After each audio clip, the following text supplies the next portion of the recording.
Picture it. It's the middle of the week, and you're already looking forward to the weekend. The relentless cycle of emails, copy machine issues, and passive-aggressive sticky notes at your 8 to 5 has finally beaten you down, and you're desperate to feel human again. You get home and start scrolling on your phone when you realize it's the second Wednesday of the month. Restore your faith in humanity at Drag Bingo, hosted by Flapjack and Fawn at Highwire Brewing, the second Wednesday of every month at 7:30 p.m. Join your favorite podcasting duo for laughter, entertainment, and twitty taps of Highwire beer as you play bingo for prizes. And did we mention it's totally free to play? Just don't forget each round's unique bingo word, or else you will pay the price of getting read by your hosts. So, join us the second Wednesday of every month at 7:30 p.m. for Drag Bingo at Highwire Brewing. Hi, Flapping and Fawning listeners. Like we always say, if you stay plugged, you don't have to. Get plugged, and now you can learn all about how to plug your own business, show, or event through our Flapping and Fawning marketing kit. That's right. If you would like to have your own ad or ads made by us on the podcast, send us an email at flappingandfawningpod@gmail.com. We'll send you our marketing kit with pricing options to fit your budget. Marketing with Flapping and Fawning is a great way to get word out about opportunities you want shared with our listeners while also supporting a local podcast that you love. So once again, email us at flappingandfawningpod@gmail.com to get started with our marketing kit. Now, enjoy the episode.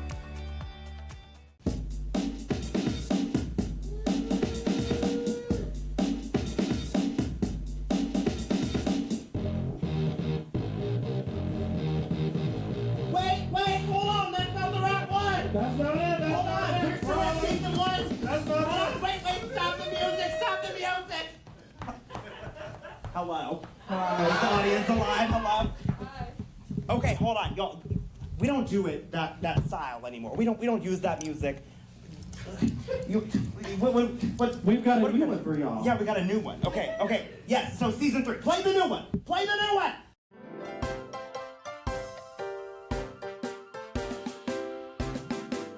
It's time to kick back with Flapjack, the claptrap that rambles on. They talk shop non-stop with Fawn the phenomenon. They chit-chat about this and that. If you piss them off, then you're a flop. They're flapping and fawning.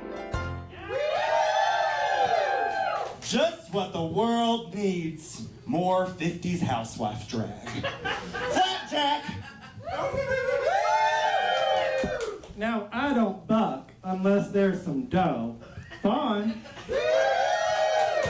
Welcome, everyone, to Flapping and Fawning. Sorry, it's been like 3 months since we've podcast. We kind of forgot how to do this. But new for season 3, this is the show where we flap our gums about our lives as non-binary drag artists, fawn over our favorite drag trends, and flop the things that deserve to be flopped in this world. BFT, how we doing?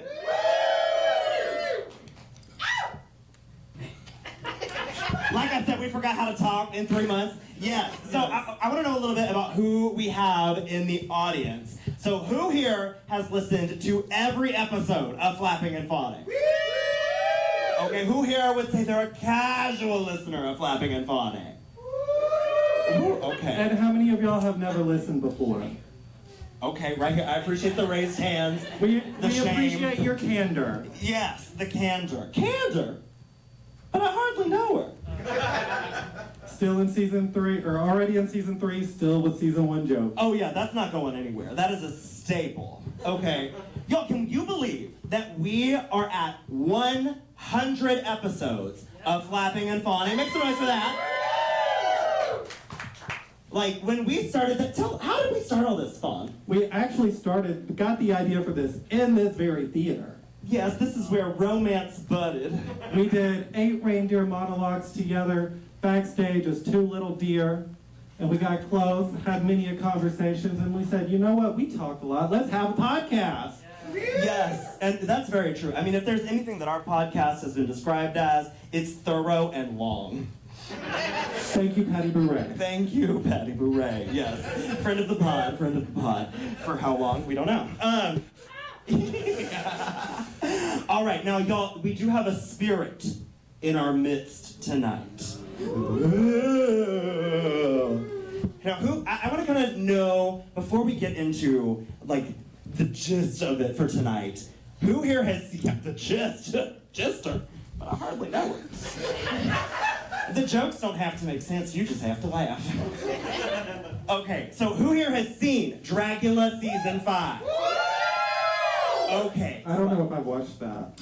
You don't? I don't think so. Well, I know the evidence for Titans is right there. Right here, you mean? Yes. Wait, show some leg. You didn't show it to the, stage right? Yes. Oh, there it is. I appreciate the stage right making some noise for us. Thank you. Yes. This was our, so like we did for Dragula Titans, where we took a bet and the loser had to do an extermination challenge. In that case, it was the loser picked the winner picked the loser's tattoo. Yes. And Bonnie Lash, who's in the audience tonight, designed this tattoo. Yes, next one is for Bonnie Lash. Yes, and we also are still working on getting the bungee jumping situation happening for our loser. Twice a loser. Yeah, I know. Like, Fawn, what is your strategy going into our Dragula bets? I just picked the pretty ones. Look, I had 3 of the 4 of the top 4. I appreciate that the audience can attack Fawn so I don't have to. So I like stop looking like the bad thing though. It's quite the opposite of bingo when everybody boos you. Oh yeah, I get booed every number call. Oh, thank you. Yeah, we're starting that early in the evening. Okay, do you realize what we were doing here almost exactly 1 year ago? Do you think I have that good of memory? Well, let's just say someone has died here before. Oh! A very special episode of Flapping and Fawning. It was Roast in Peace Angel Face. And that was our very first live episode of Flapping and Fawning. So we're really excited to get to spend some time for our 100th episode with you all, getting to celebrate 2 seasons of 49 episodes so that we could work it out to 100. Does that math add up? Oh yeah, we did 2 seasons of 49. Then we had FT Lukens on last month. Make some noise for FT Lukens. Yeah. If you don't know, we are sort of an author podcast now. It wasn't on purpose. No, we've just had 3 authors reach out to us. Yeah. So y'all, season 3, we're going big for season 3, y'all. So make sure you subscribe wherever you get your podcasts. That's right. Now, this event is going to work a little bit different than our Roast in Peace Angel Face event did. So, a few things that y'all got to know. So, first of all, clap for me if you did some meet and greets earlier today. Yes! First of all, everyone make some noise for Robbie Wise, our photographer. Thank you so much for doing that for us. Robbie is always just going out on a limb for us, helping us out doing photos, finding issues with our cover art. So I appreciate my mascara in my promo. Oh yeah, we appreciate you, Robbie. Thanks for all you do for it. But for real, thank you, Robbie. So those photos will be available on our Flapping and Fawning podcast Facebook page in the next few days. So make sure that you follow us there so that you can find your photos. And everyone should have a hand sign. If you've got one, raise it up high for me. Those are going to be your fawn and flop paddles for the night. So if you see something that you like or we say something that you like, feel free to hold it up with the fawn side facing us. If you don't like something we say, hold up the flop side. That's the one with the pancakes on it. All right. Yeah, I know, right? What the fuck is up with that? I did come up with it though, so what can I say? Okay, but also I just want to shout out those emojis. Aren't they super cute? I was like, flop should be a pancake with a turn on top. You know, that just makes the most sense.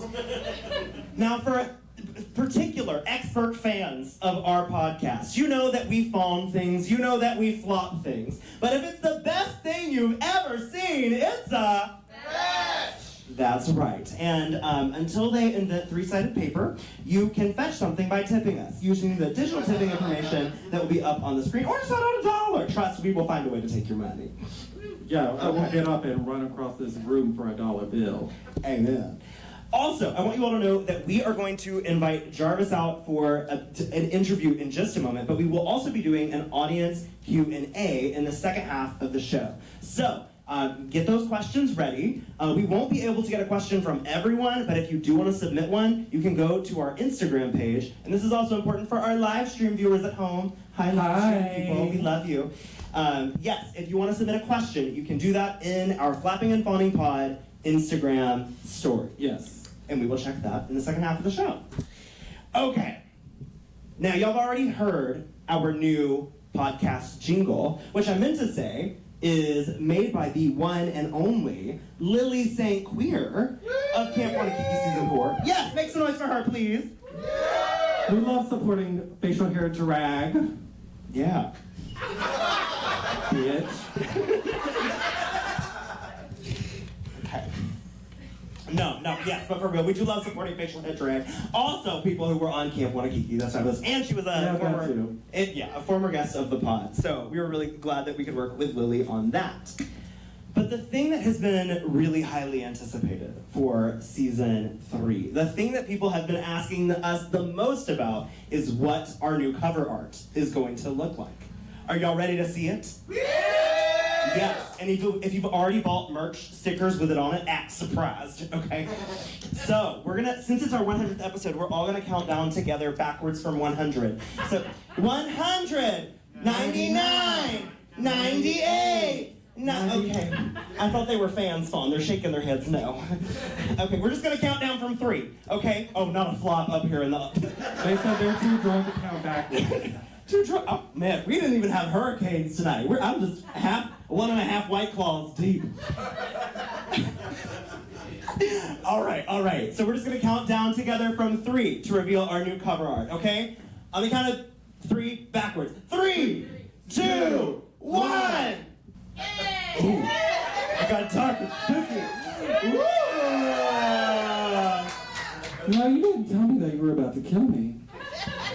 Well, you were busy staring at something that wasn't what we were talking about. Well, on brand. Yeah, I mean... Just like a deer in headlights, bitch. Precisely. Big thanks to THS Productions. Yes. Please make some noise for Tony Hall Sinclair one more time, because they are just so fabulous.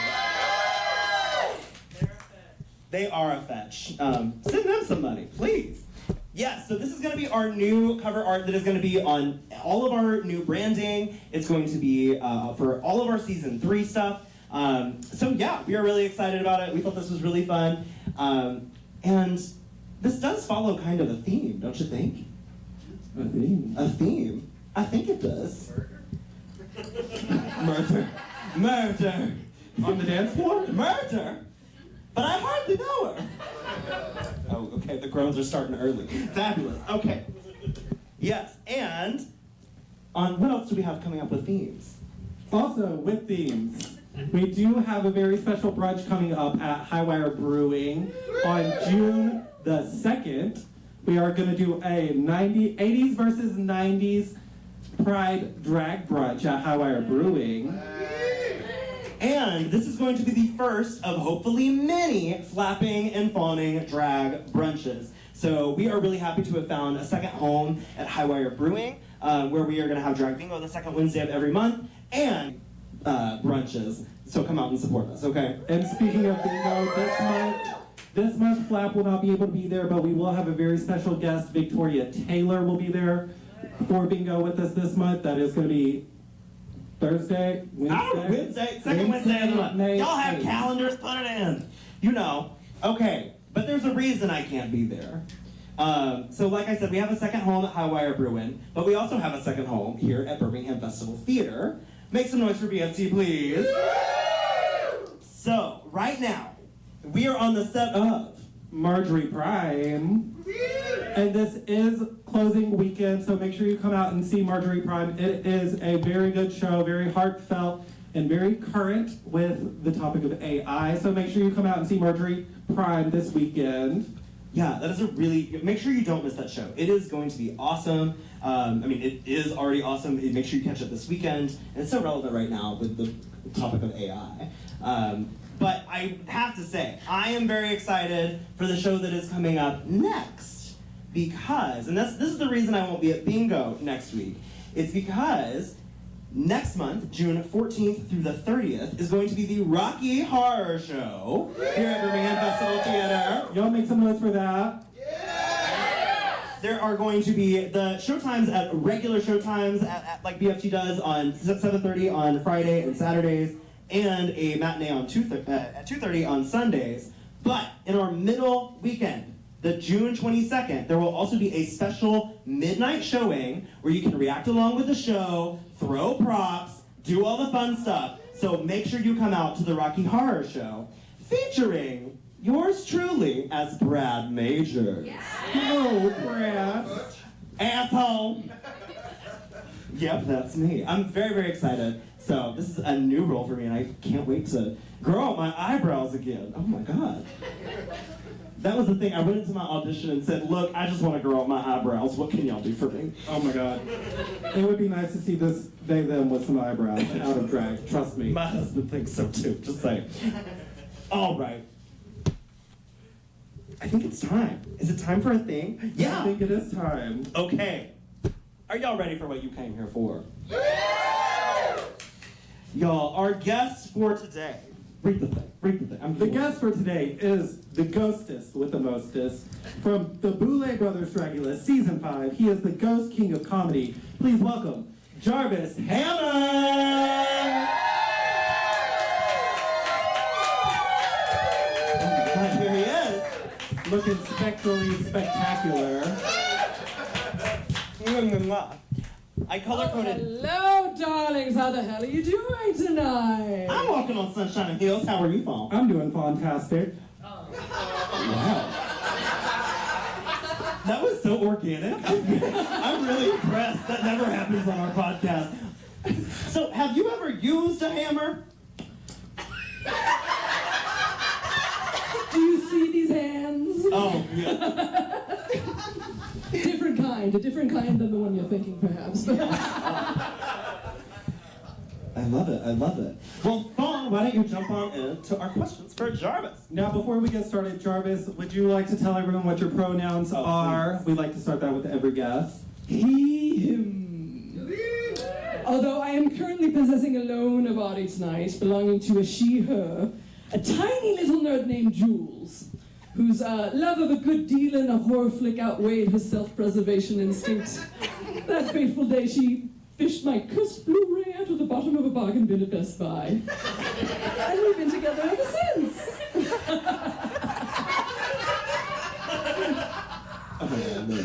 Jarvis, for people who maybe their first introduction to you, what should people know about Jarvis Hammer? Well, I died in 1973. I quite literally stole the spotlight with my head. You see, I was an actor in the swinging 60s, although I drank a lot, so it was a bit more of a swaying motion. And there I was on set one day when I, didn't get my good side. The director wasn't taking my lighting notes, so I went up ahead, did a little fiddling, got my good side, so maximum cheekbones, minor acne scars. Came back to my mark and boom. Hammered to death by my own vanity and the 6 martinis I'd had for dinner. And how is your head? No complaints.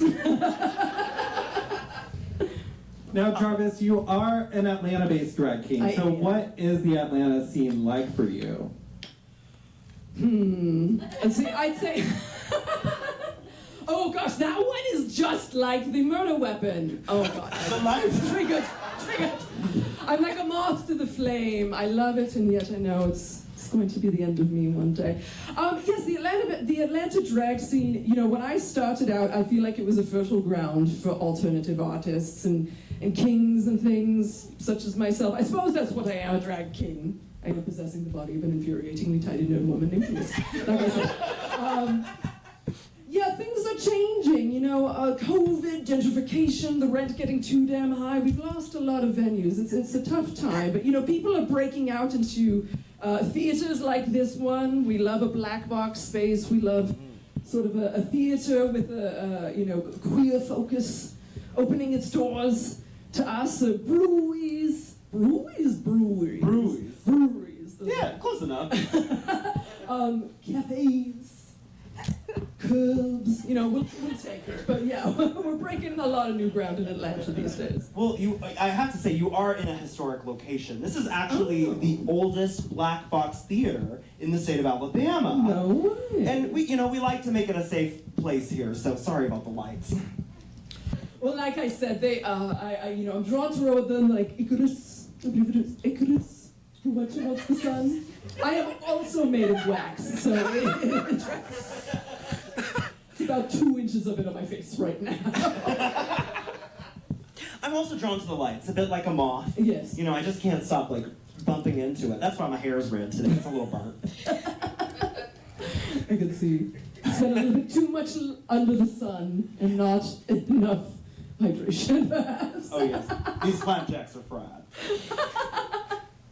Now, I want to know, so you are a comedy-based drag king. I am. Fabulous. So, something I wanted to ask you about was how you got your start in your career in comedy.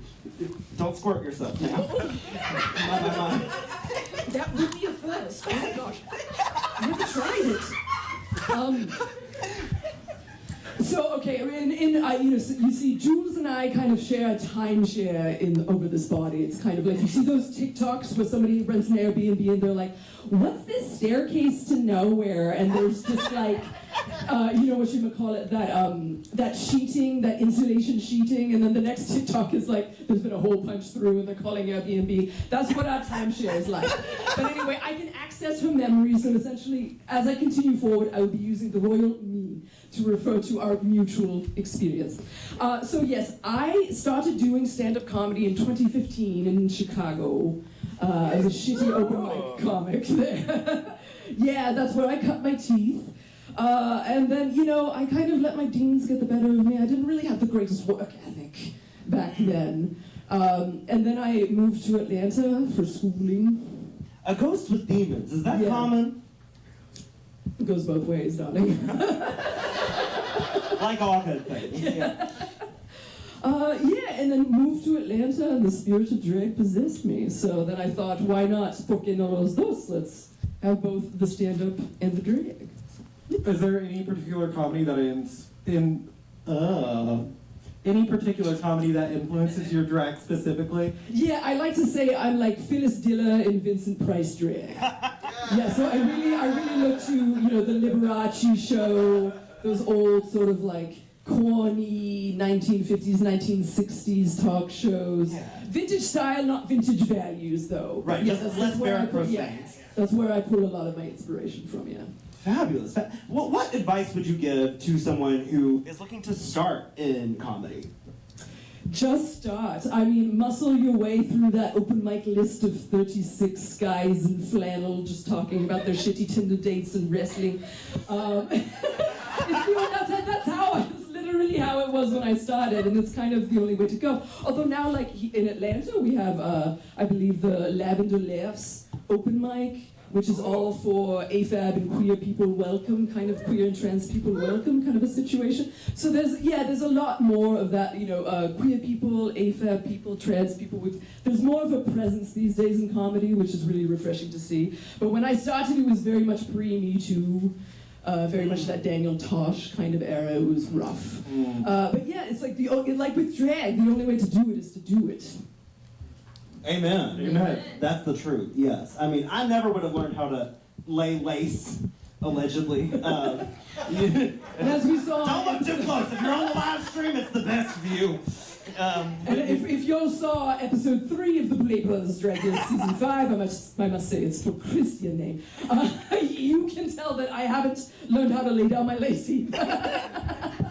It's a rite of passage. You gotta be on TV with at least 4 inches of lace up. But before you... crunch, crunch, crunch. Exactly, before you can make your name in a southern city. I think that's just a rule. Now, speaking of Dragula, what was it like preparing for the show? A meltdown every 4 to 6 business hours. I would say. It was a sprint. That's for certain. Yeah. What can you tell us about the timeline that you had? Not much. Oh, okay. Whatever you're thinking, cut it in half, and it's probably less than that. That's about all I can say. I think on camp we had about 6 weeks, so, ooh, bless your heart, bless your soul. Do you still have a heart and a soul as a ghost? Well, like I said, I'm currently, doing a timeshare on both, but these are two things that I would redecorate, bringing Jonathan Adler to do a little interior redesign, replace it with like a vase made of like multiple boobs and faces. I'd rather that than a heart. Speaking of vases replaced with boobs, let's talk about the Boulets a little bit. So, as you mentioned before, they're Christian.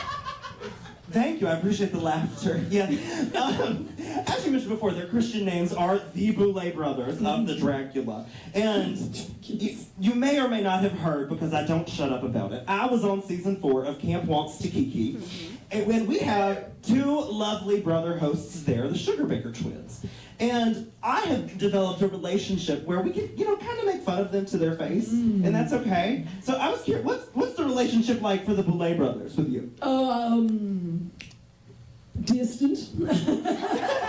They are, I'd say, distant mommy's years. No, once the show is done, we kind of had, after we filmed the reunion, we each kind of had this moment to talk with them individually and kiss the ring. But that was, I feel like I had a genuine moment with them. It really was quite touching. And they told me, they told me this is what your extermination scene is going to be like, and it's like, oh, we didn't know it was going to be you. I was like, Yeah, live. Right. No way.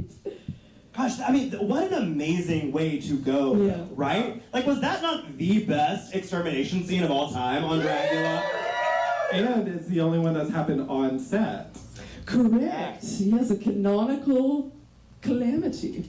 Right there on set. I was the only one. And kind of the first time that they really kind of pulled the, towards the end of each episode in our season, they kind of pulled the curtain back and that showed us like behind, the flats of the set, and those were the times where what was going on in our heads was, hello darkness, my old friend.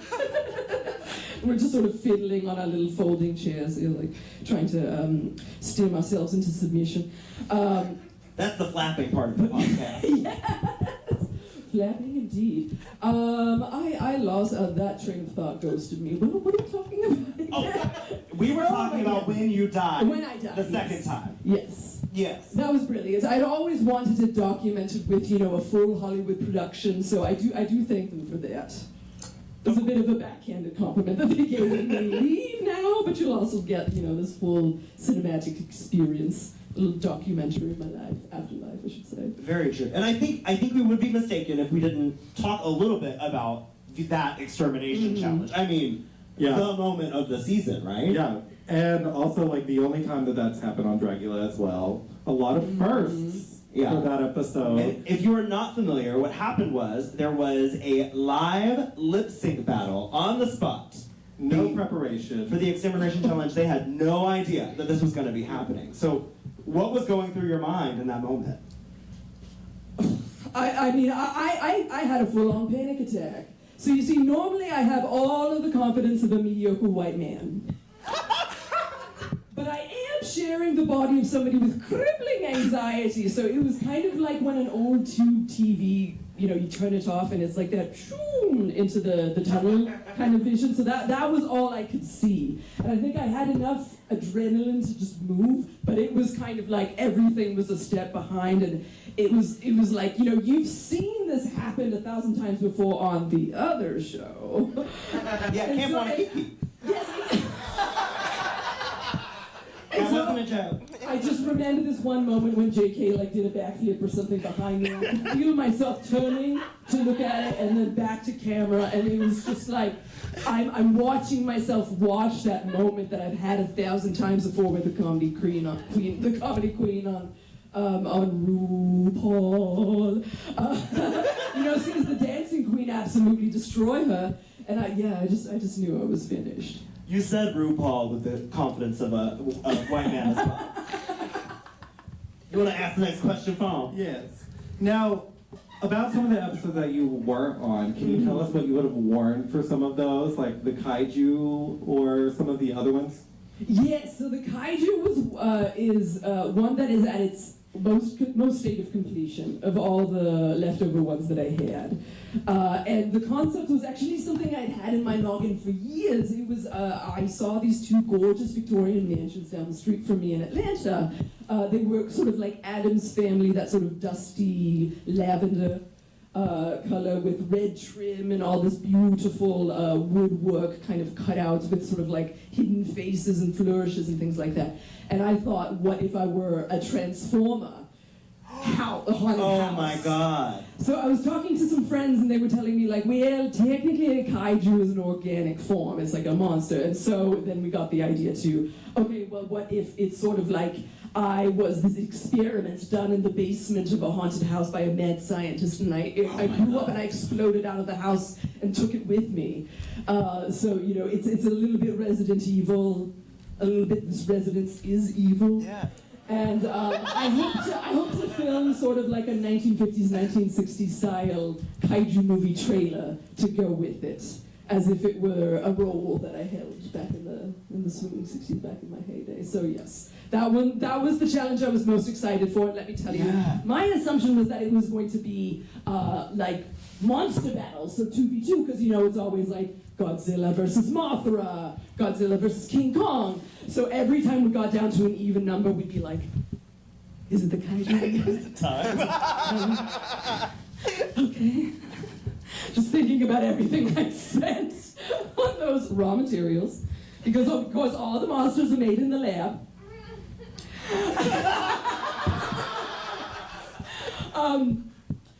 Yeah, and that day never came, and so, and you know, and just like every day after I'd left, and just, you know, talking to people being like, is it the kaiju now? It's the kaiju. No, and at the very fucking last challenge. Damn. Like, that was the episode that I would have been the most excited for that. Yeah. Like, when we talked about it on the podcast before, it was like, I felt that was kind of a branding challenge in a way, too, because it's like the giant version of you know? So I don't know, I'd be a giant stack of flapjacks, I guess. I'd be a giant deer, I guess. You already are. Well, even more giant, bitch. I grant you, if you look into the, oh gosh, what's the name of the, my kaiju master told me more about it. I think it's Toei, it might be, anybody really into kaiju here? You know the names of the production companies? I think this is wrong, so I'm not going to continue saying that word. But there's a production company that starts with the letter T, and they were responsible for a lot of kaiju shows kind of in the 80s and 90s in Japan. And you would not believe some of the kaiju designs. It's just like, kind of, you know how Pokemon is just running out of ideas, and so it's like, it's a fucking box. You know, it's a coffin with arms. It's literally just a treasure chest. Oh, I love, what is it, Poltergeist? That one's really Poltergeist That's is, my favorite. for real though, Poltergeist is one of my faves. Yeah. Pokemon is on special interest. Look, way to quote the F.T. Lukens episode. That was the funniest thing I've ever heard in my life. So is Poltergeist your ghost of choice, the only ghost in your party, or how do you load out a party? Poltergeist would be in my party. Yeah. I have to have a fairy type in there somewhere. Okay. I would love a Grimmsnarl. The I love Waluigi. Ooh, the hair outfit. Oh, I want to look that so bad. Starter wise, I would probably go with like, wait a second. Not Jarvis interviewing me on my own podcast. I told you, I knew he was gonna flip the script. I have no idea what the hell y'all are talking about, but I am living.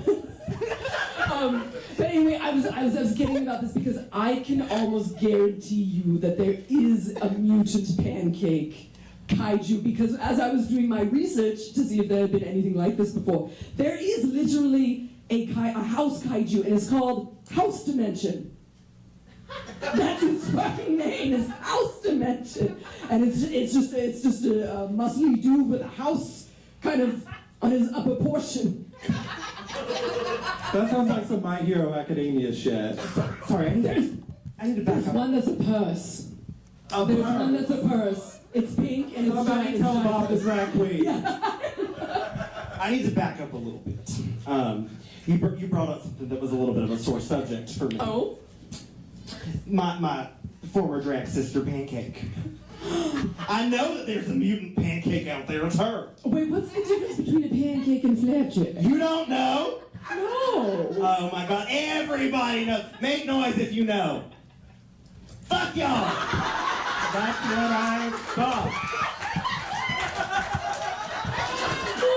You can Google it, because, listen, we don't talk about Pancake.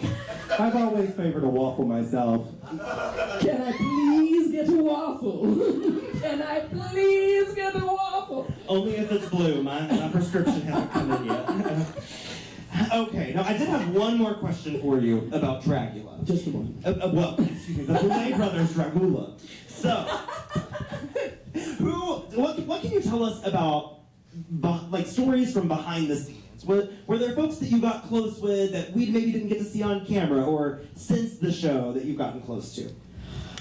Well, obviously, Throbbit Zombers and I, we were... We got some fans. That's kind of a softball one, because we had been friends for years before Dragula. We met each other in the chat rooms of quarantine, and he booked me for the digital Valentine's Day edition of the Slaughterhouse Society. It was a sort of burlesque drag troupe that he used to co-run, and then we worked together at Austin Drag Fest, and that's kind of how we met in person, and I bonded with his lovely wife, Kimmy Moore, who's also a fabulous burlesque artist that you should check out, Kimmy Moore, of the Boston Providence area. And so, yeah, we were, at the point of FaceTiming every week, having our coffee talks. And I will always remember, Throb had booked me for his Halloween show at Crystal Ballroom in 2022.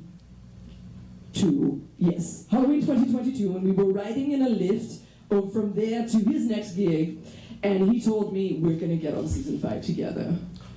And so we had that, and it happened, yeah. As it was prophesied. But fuck Throb, anyway. Also, who I really bonded with when I got there was Cynthia Dahl. Oh, yeah. Yes. I guess I can't say too much about the arrangements, but some of us would really enjoy watching Comfort TV before the school bus came to take us to set each day. And we individually had chosen Are You Afraid of the Dark as our chosen comfort show of choice. And so, yeah, we bonded on that from there, and a mutual love-hate relationship with our anxiety. And she's just lovely. She's one of those she's exactly what you see on television. Well, maybe turned up to 11, because she certainly has range and wisdom, but yeah, she's a hoot. Now, do you pay homage to the fungus personally in your spiritual life? I mean, my body, wherever the fuck it is, it's basically a fungus, so she can take that payment anytime she likes. I thought there was a fungus among us, but it turns out it's not Fawn's toes this time. But also Satana and Blackberry and I also talk quite a bit. Yeah, I mean, pretty much everybody was really lovely. I love that, and I love hearing about the love, which I think brings us to our next segment. Yes. All right, everyone, here at Flapping and Fawning, you know that we have a very sophisticated system for rating whether we like or dislike something, okay? Here on this non-binary podcast, there is a binary. So, that's why, everyone say it with me. Today, we're going to play Fawn or Flop. All right, I know that was a learning curve. We're all going to say it together again. Tonight, we're going to play Fawn or Flop. I'm going to ask Lily St. Queer to make more music for us for that one. Okay, Fawn, explain the rules. How does this work? Now, if you have never listened to the podcast, if you are new to this, we have a very, very sophisticated system on whether we like or dislike something. If it is something that we like, it is a... Fun. And if it is something that we dislike, it is a... Flop. And if it is the best, most orgasmic, magical thing that we have ever seen, it's a...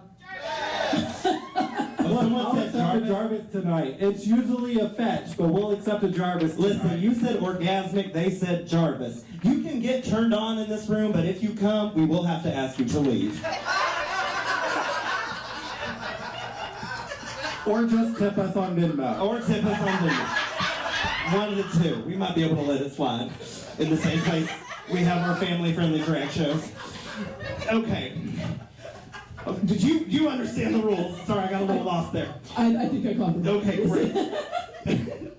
All right, Fawn, what's first up? Now, Jarvis, we're going to ask you to tell us how you feel about some of these ghostly images that appear on the screen. So first up... And we want to know the real tea, though, okay? First up, we're going to start off with Casper. Oh, wait, let's see. Ooh. Oh. Right, I got it right. Yes, yes, yes. I don't trust it. Casper, who I perverted for the sake of reality television in episode 2 of the Boulet Brothers Dragula season 5. Yes, he was very much the inspiration for my Trash Can Kids, I believe, was the license-free name that we gave that challenge.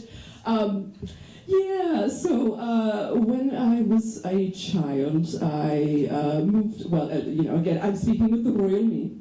I'm pulling from Jules' sense memory right now. And when I was a child, I moved around a lot because my dad had a weird job, much like Christina Ricci's in the movie. And so it was always hard to make friends. And so I dreamed of, I had imaginary friends, and what better than to have a built-in one in your house that can never leave you. So I kind of became my own imaginary best friend. So yeah, I love Casper. I love that. Okay, well, let's see who we have next. Okay, tell us how you feel about the gluttonous King Boo. Okay. I'm not too familiar with their franchise, but I mean, he's wearing my color, and he's got a crown. I'm gonna say flop, because that's one more crown than I have. He's coming for my fucking gig. Who's next? Now, next up is the Star Wars Force Ghost. I aspire to be as see-through. I'd say I'm at about like 62% opacity, unless I'm getting the fawning applause of an adoring public. That's the fawning part of the podcast. So I guess I'm going to have to say fawn for A for effort for those early CGI attempts. Okay, now this next one I think might strike a Oh, when you get... what the fuck? Who the hell do I have to blow? Whose ectoplasm do I have to swallow to get Reddit off the fucking internet? Oh, Jesus, my flop is so far down, it's 6 feet fucking under. I've lost it. Thank you. I mean, this is, okay. Darlings, please help. I don't know what can I do? What can I do to bury this? I guess I just have to go viral with something else. Yeah, I don't know. It's Reddit's fault. This is a Reddit post. You know what? President or something. Oh, where were you on January 6th? She is pretty white. What'd you say? I said she is pretty white. Oh, okay. We're in the same room as the ghost. So you're going to leave me into white? I was at work. You know what? I actually tried to buy this guy and take him hostage underneath my crawl space and make some content with him. But he was, by the time I had the free time to get the idea, first I didn't want to give my money to Home Depot. We don't support union busters. Thank you. But they didn't have him on display anymore, and then, it was down to, there's one in stock, and then I put it in an order, and then it was going, you know how it is. Right. I thought this was your drag kaiju. Next year,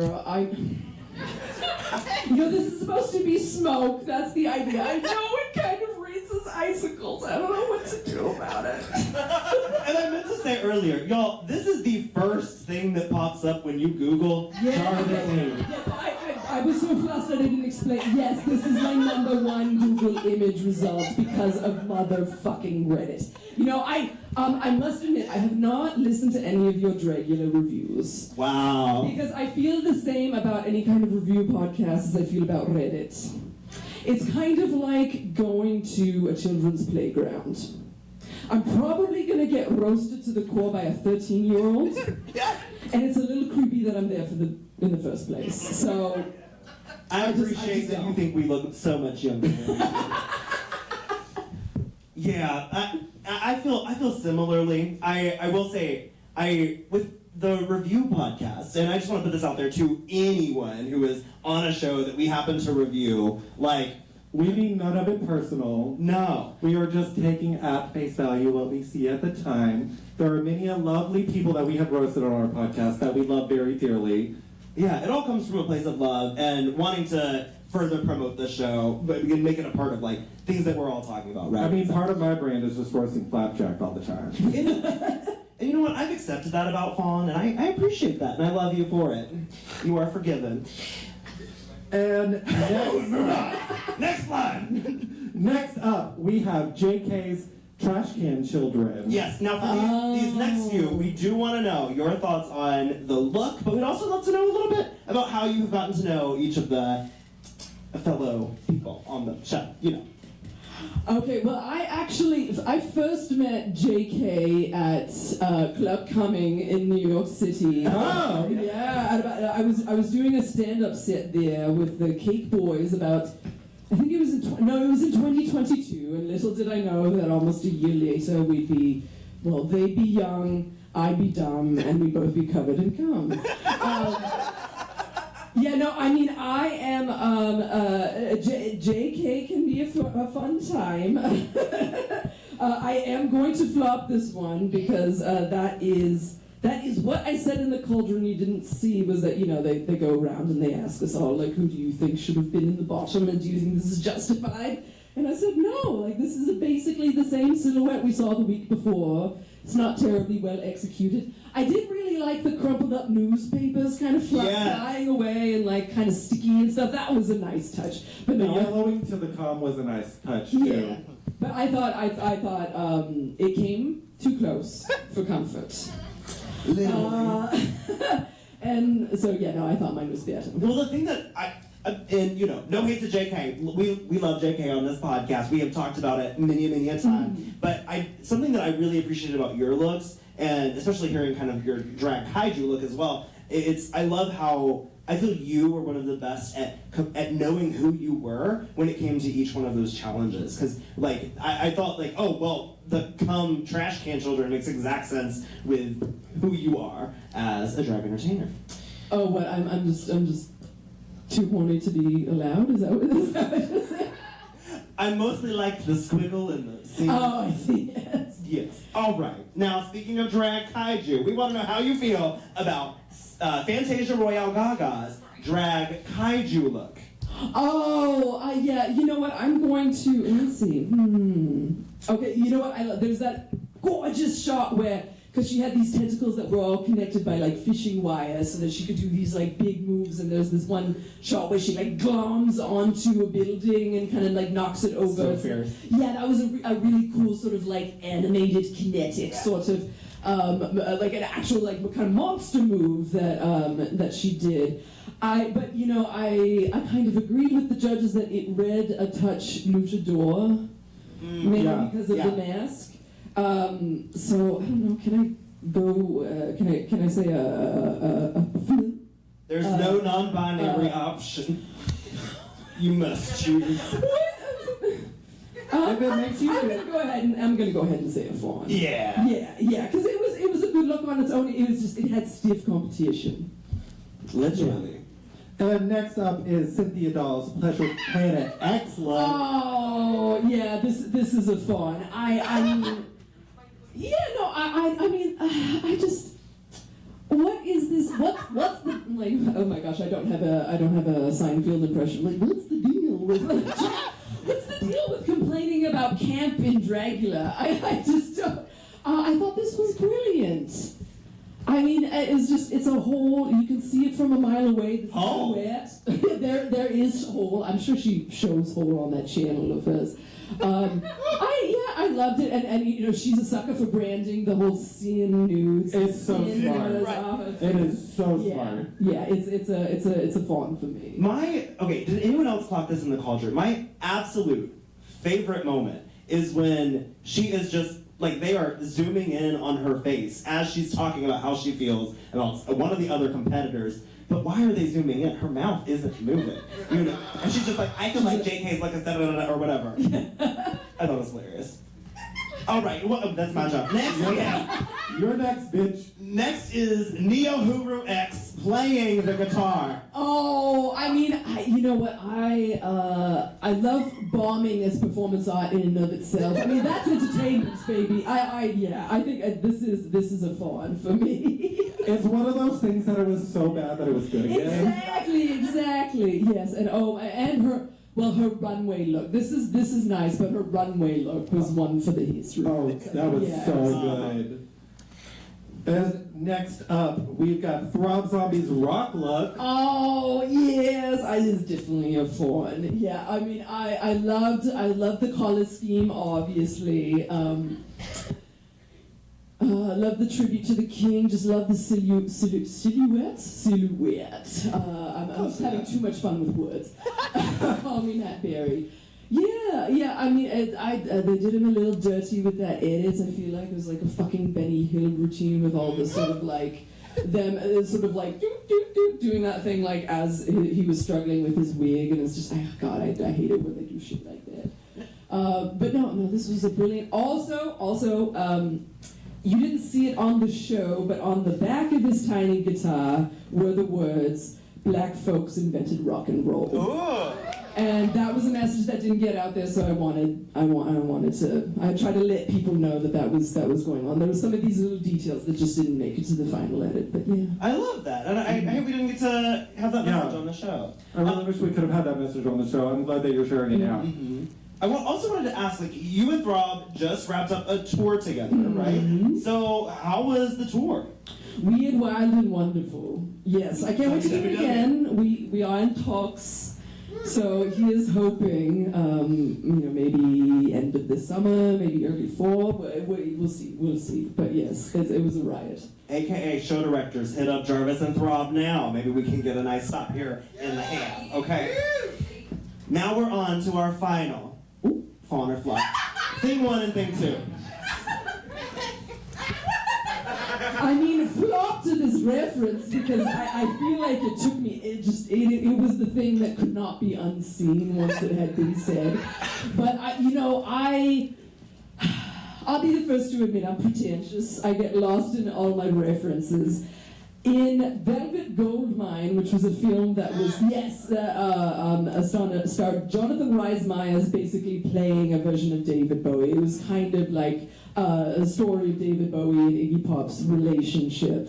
He wears an electric blue version of the Ziggy Stardust wig, and he's kind of playing a mirror version of Bowie. And that was my concept too, was like, what if Ziggy Stardust but satanic? So I kind of wanted to inverse, opposite of the color wheel, like red to blue kind of thing. And I just, I haven't read a Dr. Seuss book in 25, 30 years, so this never would have come to me.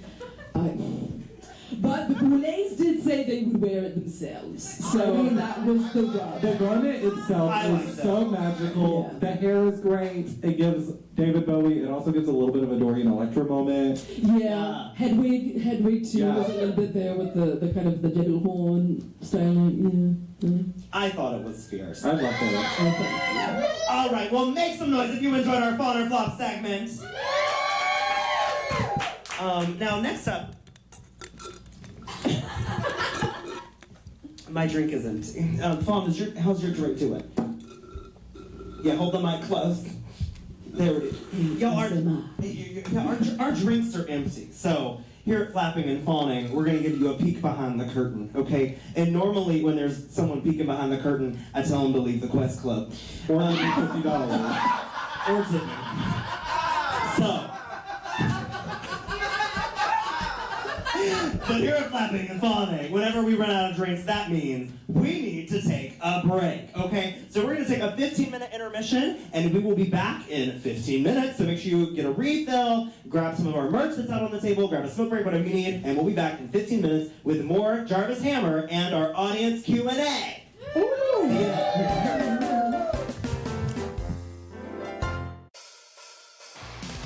Your Pride Month celebrations won't be complete without Alabama's longest-running alternative drag show and the only show in Birmingham with a biohazard warning.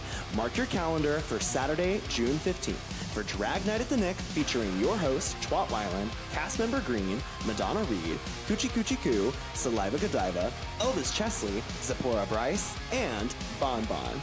Doors open at 8 p.m. and show starts at 9. Drag Night at the Nick is the best place to see weird, conceptual, and uncanny drag, all while cheering from the Splash Zone. General admission tickets are only $7 online, so get them in advance using the link in the description of this episode so that you can enjoy Drag Night at the Nick on Saturday, June 15th. It's the most wonderful time of the year.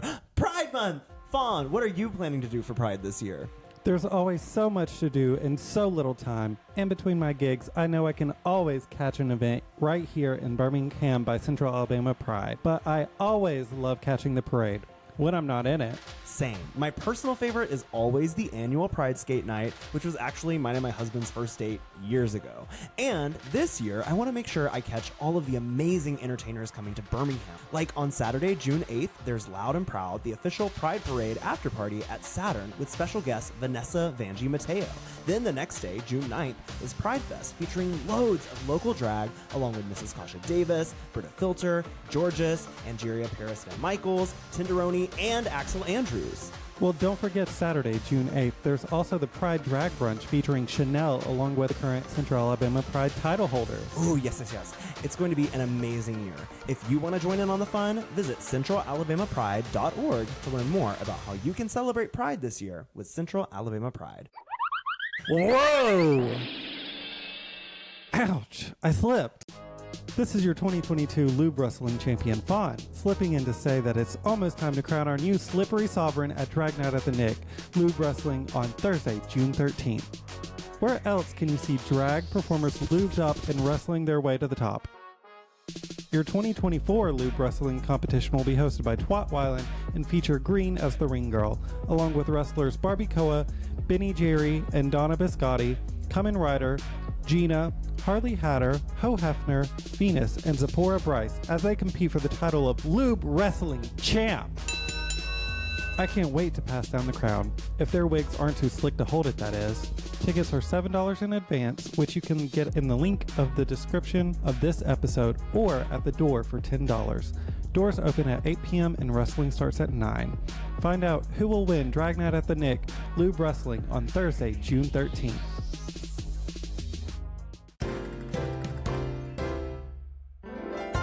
This is another peek behind the curtain. Nothing we say matters until Fawn says this. And we are back. Yes!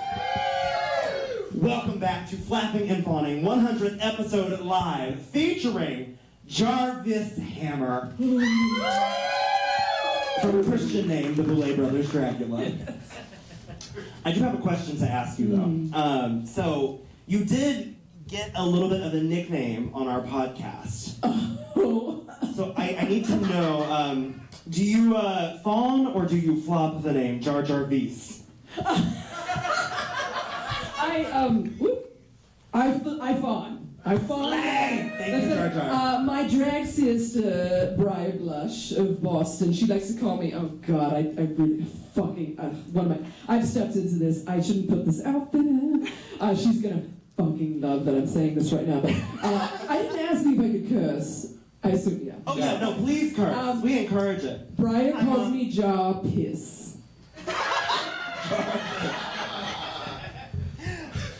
You know, I have a feeling you feel about the same way that I do about that name as when people call me Flip Flop. Yeah. Fawn, do you have any names like that? I mean, not that I've changed my name to a short name. Back when I had a full long name, people would get all kind of confused. Although, actually, when I was working with Alyssa last weekend, she called me fondue. Oh! Fawn better too. I love Fondue. that, actually. She said, Miss Fondue. I live for that. Okay, mix fondue though. Let's get it right. Okay, so we have come to the point. Come? Where? Over there. We have come to the point in the evening where. I thought it was back there. Well, they did leave. So maybe. Oh no, they just moved. Okay, just kidding. All right. So yes, we have come to the point in the evening where we want to hear the audience questions. So if you are watching from home on our live stream, you can still head over to flappingandfawningpod on Instagram and submit a question using our story. But we're also gonna get to know some of the folks in the room a little bit and ask questions. Sound good? Slay. Okay. Well, we didn't really plan this next part. Okay. I did have one question though that I wanted to make sure we read. So make some noise if you follow Eating with Amy. Woo! Oh my God! Everyone get out your phone right the fuck now. Go to Instagram and follow Eating with Amy. It's B-ham at the end of that. Oh, B-ham, yes. It's spelled like you think. Eating with Amy B-ham. Y'all, Amy is wonderful. We love her and her partner. They unfortunately could not be here tonight with us, but they did submit some questions. If you are not following Eating with Amy B-ham, listen, she gives you the real tea on what is good food and what ain't, the fawns and the flops of the foods in Birmingham. She even reviewed the lobster food truck that came to Highwire Brewing She for did. Drag Bingo. The thing I love about it is sometimes, if she doesn't so she's reviewed the food at an event I've been at before, and sometimes she'll be like, this food was terrible. I didn't like it one bit, but Flapjack was great. And I appreciate that about her reviews. So thank you, Amy. You are in our breastplates. But yeah, well, theoretically. Eating with Amy B-ham did ask, Jarvis, so was season 5 of Dragula the first season you auditioned for? So how many times did you audition before being on the show? One. Oh no. That's amazing. Mm-hmm. Oh my God. Was that, were you surprised? Was that intimidating to No. you? No. He said, I I did that thing. I mean, I do have a pretty unique shtick.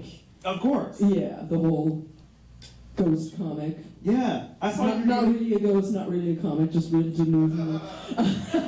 And delusion's what really gets you to the top. I mean, every artist kind of has to have it to make it. It's, like one part, I am a golden god, and then one part, I am a piece of shit. I just have nothing, over and over and over again in your mind. So You've got to have a little delusion, and you've got to have a little imposter syndrome. And you've got to have a huge, unique shtick. In fact, I think I've seen your unique shtick on Grindr. Another question that we had actually comes from someone in the audience. So, that we have here, live, on set, in person. Hello. All right, so I'm going to walk over to them. proud work. And she's working hard for the money. Just watch her wobble. Oh, yes. Yeah, Flapjack wobbles, but she don't fall down often. All right, so when I come to you with a question, or because you have a question, I want you to state your name, and we can all say hello collectively, and then ask your question. Sound good? And a big important rule of this: if I come to you and come, that's right. Watch out what's on the microphone. Thank God there's not a black light in here.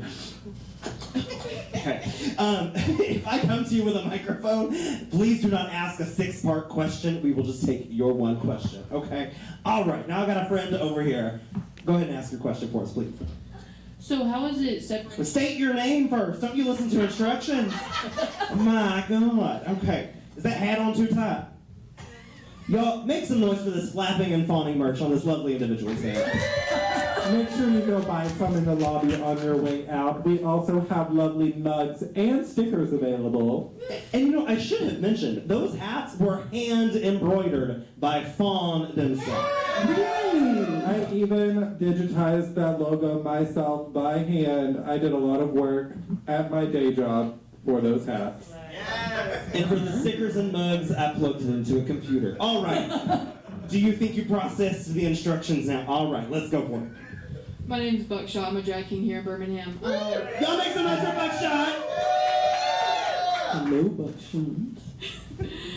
So how is it separating your drag and comedy? How did you establish your drag and your comedy? Sort of establishing, let's see. Are we going split personality here? Like, you're talking about how did I establish my comedy in my drag? Yes. Well, I guess I could go back to the beginning of when I first did it. My very first pageant was one of those one-nighters at a bar. It was called Mix Crunchwrap Supreme. I think I know her. Yeah. I know that bitch too. In Ohio. At Mother Rip in Atlanta. It was a now defunct bar. And yeah, when I heard, okay, there's you gotta do, trash couture, runway, and then talent portion. And so I didn't know anything about drag pageants at that point. I was like, oh, talent, so somebody would play a tuba. Somebody would play with yo-yos or something like that. And I was like, well, I did used to do stand-up comedy, so I might as well do it as Jarvis Hammer, as this ghost character, who's a very, very real man, who is me. And yeah, that was the very first time I did it, and I got a good response, and then didn't do it for a while after. It wasn't until quarantine that a documentarian, which was me, filmed a sort of Odd Couple-esque sitcom mini pilot of my life haunting Jules, and so that kind of, after that, then I started doing the stand-up in real world once quarantine ended. So yeah, that's kind of how the two came together. I hope that answers your question. Yeah. Thank you.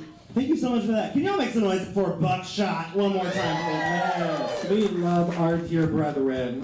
Oh, can you also mention the fabulous luggage tags that they made for us? Oh yes, Buck made some wonderful luggage tags for us that have our new promos on it, as well as our Cash Apps and Venmos on it. So if somebody needs to know how to tip us, we can just show them the back of that lovely little luggage tag.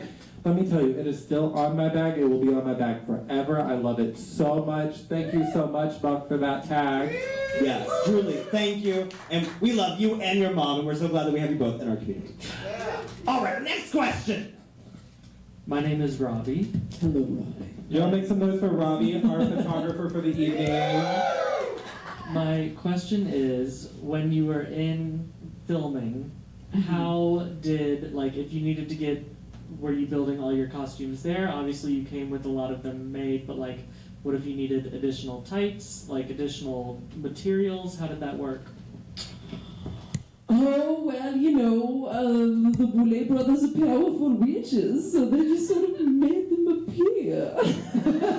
I think I feel a burning red laser dot on my forehead right now, so I think that's about all we have time for on that question. That's the cue for the next question. Next question. Great job, Robbie. Thank you, Okay. Robbie. Yes. All right, so our next question is coming from... Hello, I'm Megan. Y'all make some noise for Megan. Of all the seasons of Dragula, not counting yourself, of course, who is your favorite contestant and why? Oh... I mean, this is probably the obvious answer, but Land Insider. I mean, the King of 1,000 Faces, he really changed the game for people like me. And yeah, just set a standard of excellence that I could not reach. I think that the service that I provide is, we really can't reach equality without mediocrity. And so I am happy to provide that service to our King community. Y'all make some noise if you love Land Inside. And also make some noise if you love death-defying stunts like I do. Now, how many of y'all know that Land Insider is a pun name? Did any of y'all just figure that out? It takes you a minute. I know some people it took a long time, just like my dead drag name, Fondell Wood, took some people a long time. He's very familiar with unusual shticks, so that came right to him. All right, next question. Speaking of names that people don't realize are puns, my name is Bonnie Lash. Make some notes for Bonnie, local celebrity in the house, who will be at Drag Night at the Nick tomorrow. Thank you. My question for you, Jarvis, and I'm aware that this may summon the red laser dot when I ask it, but given that you are a ghost and therefore theoretically unkillable, and given certain remarks that were in the air at the Last Supper on your season, would you be open to us potentially seeing more of your ghostly self in the Boulet mansion? I suppose never say never. We'd have to have a conversation. I think I'd be a lot more of a divo about it the next time around. One thing I really learned from Fantasia was being a guardian of your own image. Like, she's truly excellent at that. She's a real pro.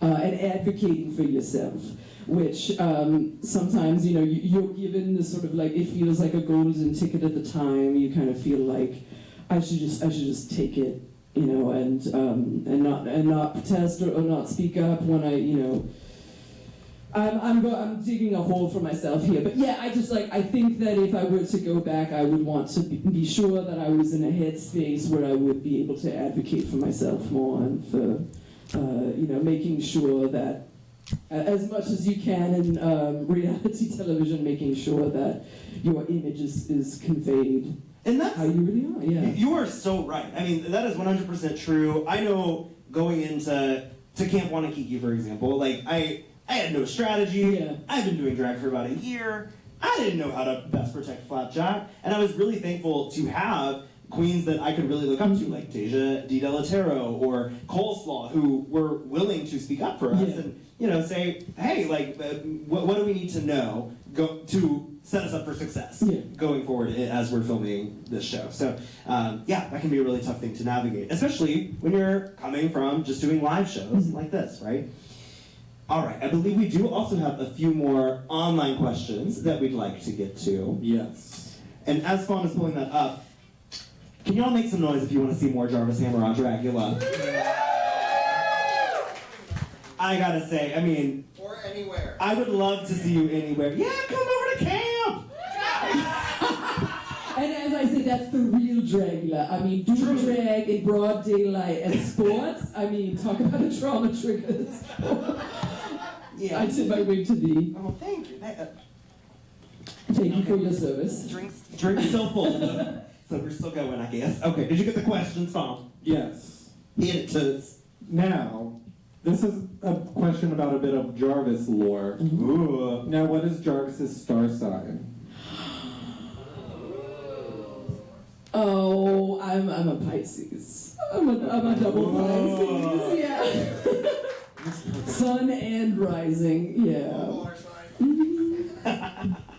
I love that. You also got a question from the Portia Geist, who asked, if I caught you in a wooden spirit box, oh no, this is getting kinky, would that classify you as a ghost-type Pokemon? Once again, in question and answer, that question was, if I caught you in a wooden spirit box, would that classify you as a ghost-type Pokemon? Bustin' makes me feel bad. I don't... We're asking the hard-hitting stuff here at Flapping Over. I don't like being sucked into boxes that without my consent. With consent, it's one thing. That's a good time. But without consent, what would my Pokemon move be? I guess I would be, because we were talking earlier about how Pokemon now are just like a fucking box with a face. I guess I would be an old-timey Bond or Spotlight. And I would just sort of like do attacks where I sort of like grapple attacks and just sort of like close you in with my barn doors and singe your face off with the Ghost Fire. I'm a ghost fire. Yes. Portia Gast, I hope that answered your question. Moving on. Next up, we did have one from, also in the audience, Moonshine Harmony. Question was, are there any drag performers you would most like to see next on a future season of Dragula, or I would like to open that even more, that you would just like to see promoted in general. Yeah, platformed in general. Oh my gosh, there's so many. I mean, look at me of Chicago. Yes. I've got a rep for my hometown Giro and yours. You could probably claim her first, and my co-host of the Boulet Brothers Dragula Season 5 viewing parties that I did in Atlanta, Saliva Goodbye. She's the genuine article. She has been since day one. Didn't she used to do the extermination challenges at the bar? Week by week. Her and Angel Face would host the shows. Yeah. She was here for our Roast in Peace Angel Face. She was here for that. And I think she will be fine as long as there is no comedy challenge on Dragula. Her laugh was comedy enough. I learned a lot about her hole that night that I don't know that I needed to know. What's next, Paul? Next question. Oh my god, that took me out. Now, this is also one from somebody in the audience from Twhat Weiland. Yeah. What kings and things coming up right now inspire you? Oh. None. I mean, I'm being touched. Not that people are, fantastic and wonderful and talented. It's just I don't really look at other drag to find my inspiration. I'm looking at like surrealist paintings from the 40s or cartoons or runway fashion. So I'm not. Oh God, I'm trying to. I can't really think of sources of inspiration. I'm just thinking of like, there's this one kid who keeps showing up on my Discover page, and I joke with my brother, Rusty Hammer, of Boston, that it's our child because he has my nose and Rusty's blue beard contour patterns. Y'all need to get on Maury. And you know what? You can visit him in the spirit realm too. So I can think of many up-and-comers who I've inspired, but I don't know if necessarily I can think of any instances where some have inspired me. No, especially because they're just like, us kings are still very much in a minority. I'm very conscious of like not trying to step on anybody's toes, because if too much of us are so much as like have the same flick of an eyebrow, people are like, oh, things like things, so thing must be thing, and we get thing one and thing two, yeah. Jesus fucking Christ, I love it. I must strike it from my vocabulary, which is not what Dr. Seuss wanted, I'm sure.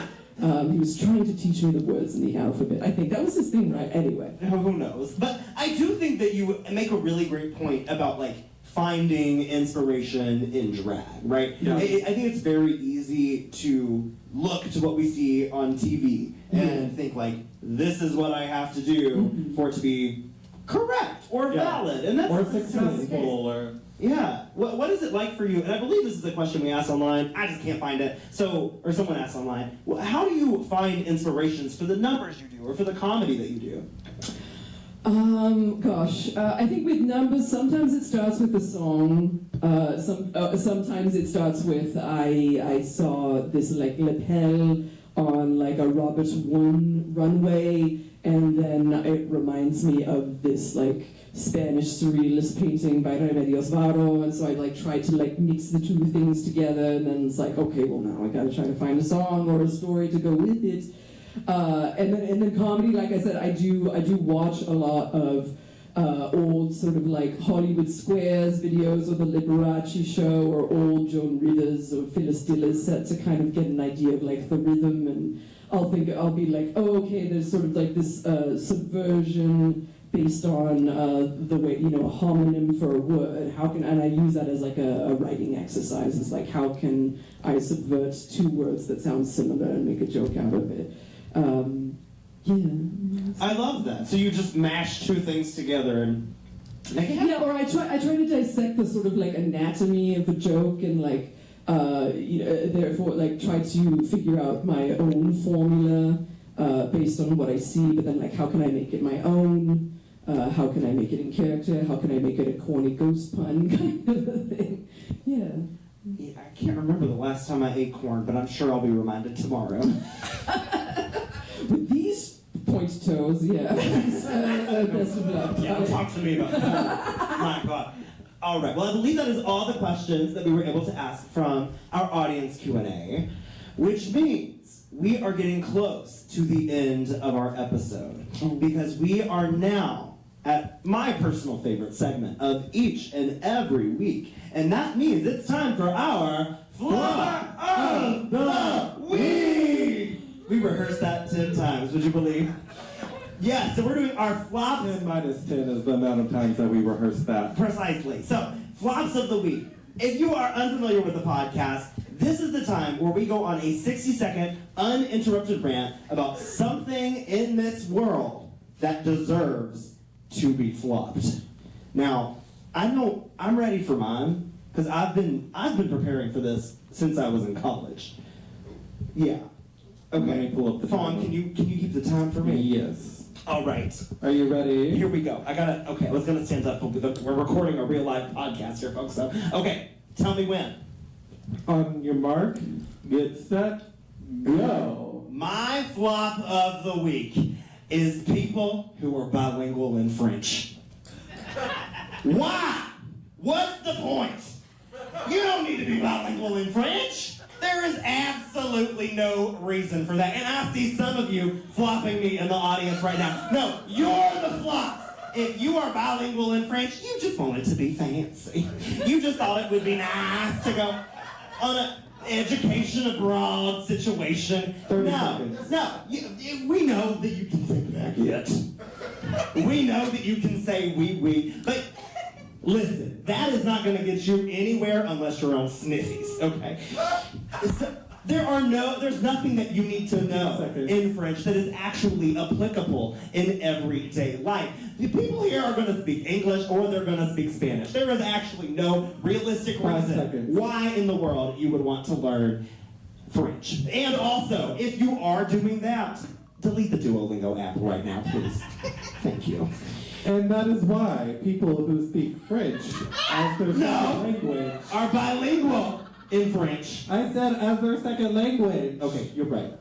My wig's on too tight. Okay, keep it going. It's Flapjack's flop of the week.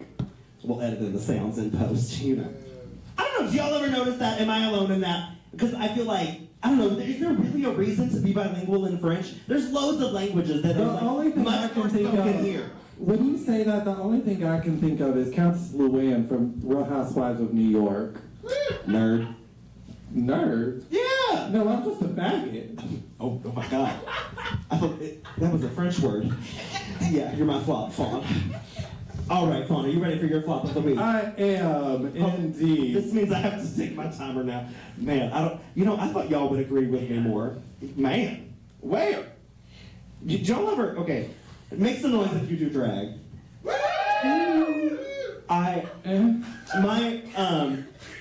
My pre-flop of the week, or fawn of the week, is when it doesn't recognize you on the Face ID. No, what you do to trick that is you reset, you do it again whenever you're halfway in face, and then you do it again when you're in full face. So then no matter what, it will always get your face. Well, you have that mustache, Fawn, so, it helps you out. No, I just set my face mid-face and post-face. I'm smart. Well, thank you for sharing that I with the hate audience. typing. I don't like numbers.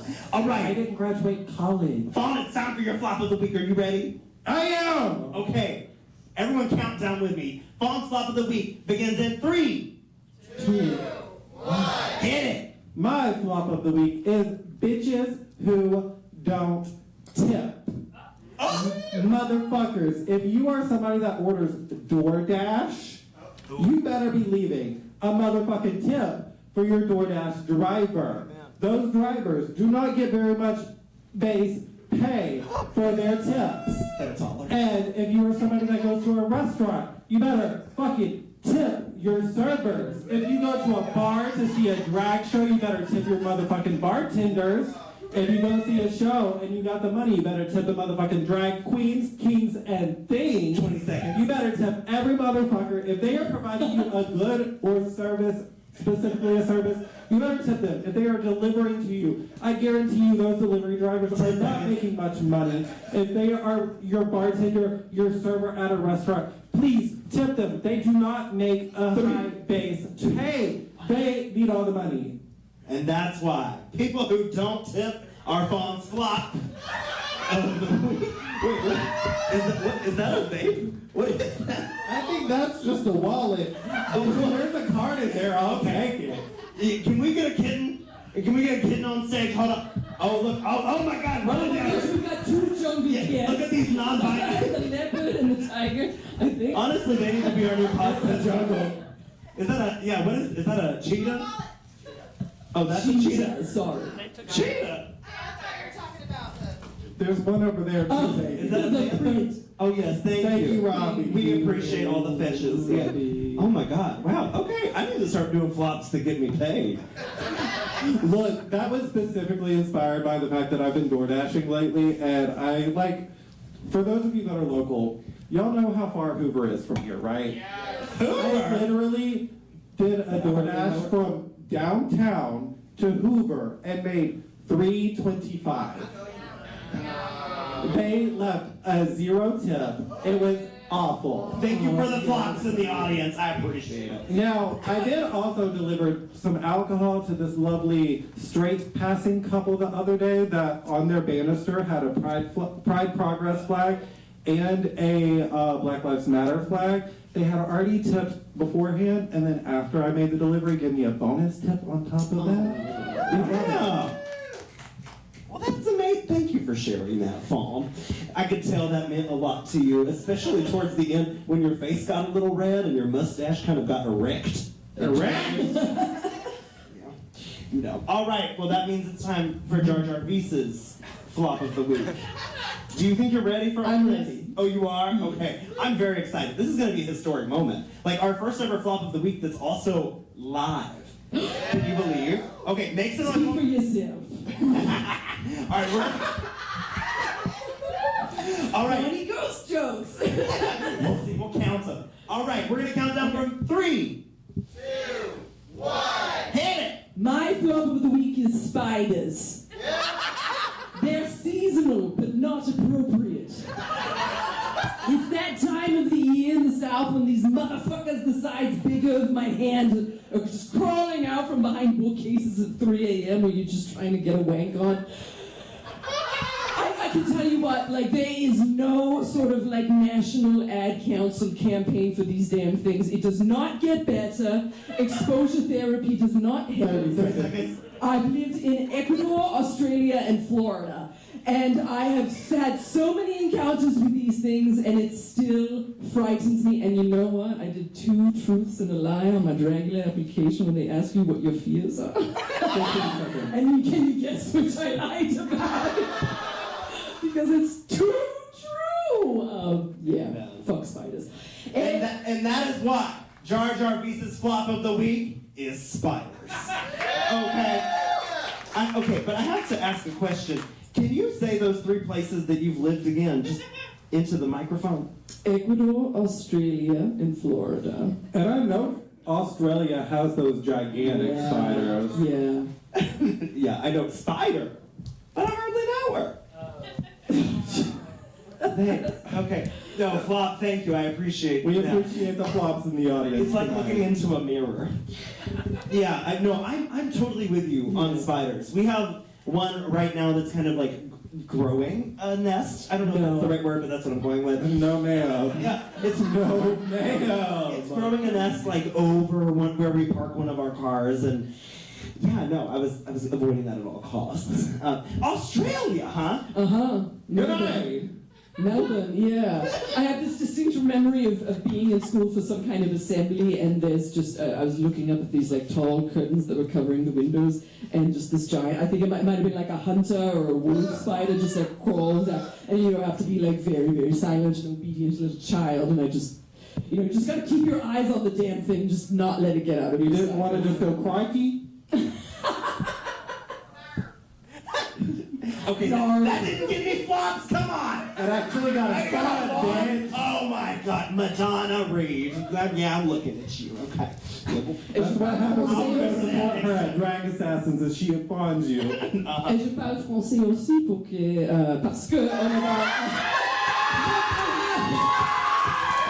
half Uruguayan.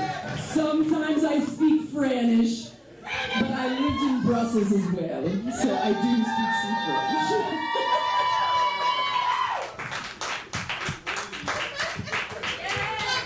I think we're out of time.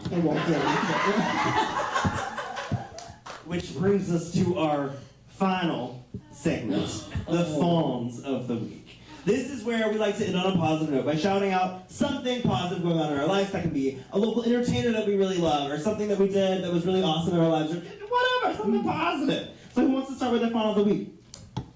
I don't mind starting.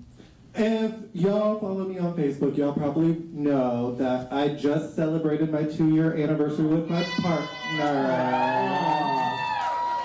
We had a wonderful little weekend getaway down to Panama City. We got to see Dawn from Drag Race. Fawn finally met Dawn.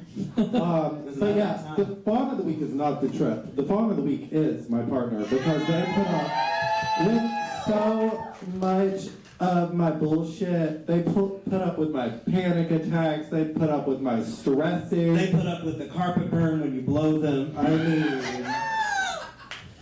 Okay, they hit their face in the floor. But seriously, though, like, they are like my rock, and I would not be able to do half the things I do without them. So that's for Mark. Yeah. My Fawn of the Week is I got to see this week this new movie called Challengers. Okay, have you seen it? Okay, first of all, hot as fuck. That movie was made for bisexuals, okay? The B is a capital B in LGBT this week, thanks to Challengers. Zendaya, that's her Oscars? Emmys? I don't know. Yes, it was amazing. Y'all, if you have not seen Challengers, do yourself a favor. I know what you're thinking. This is a pretty audience. So, you're probably thinking, oh, it's a sports movie. It's about tennis. I don't want to see that. You're probably thinking, Challenger, but I hardly know her. And listen, thank you for that Fawn. I appreciate it. I got 2 at a time. It's amazing, especially the ending. It will take you by surprise. Was it happy? I would say yes. She pegs him with the tennis racket. That is a happy ending. Like I said, this movie was made for bisexuals. Thank you for that one laugh. All right, well, Jarvis, can you close us out with your Fawn of the Week? My Fawn of the Week is Walton Goggins tea. Oh, God, the 7th wonder of the world is buried between those chiclets. I mean, we've seen him use them for evil and vice principles and the righteous gemstones, and then sort of a moral gray in Fallout. Anybody see the new Fallout? Oh my God, my partner and I just finished it. It is so good. Yeah, I mean, I've never seen an actor use, their teeth as their instrument in quite the same way as Walton Goggins, and I've just been thinking about it. Oh my God, I've got to watch that. Yeah. That's amazing. It's so good. Really? I think he's from Georgia. He was born in Alabama and he went to Georgia. Oh, okay, there it is. Yeah. You know the South. We're all inbred anyway. I know. Okay, well, on that note, thanks everyone for listening to another episode. In fact, the 100th episode of Flapping and Fawning. Hey!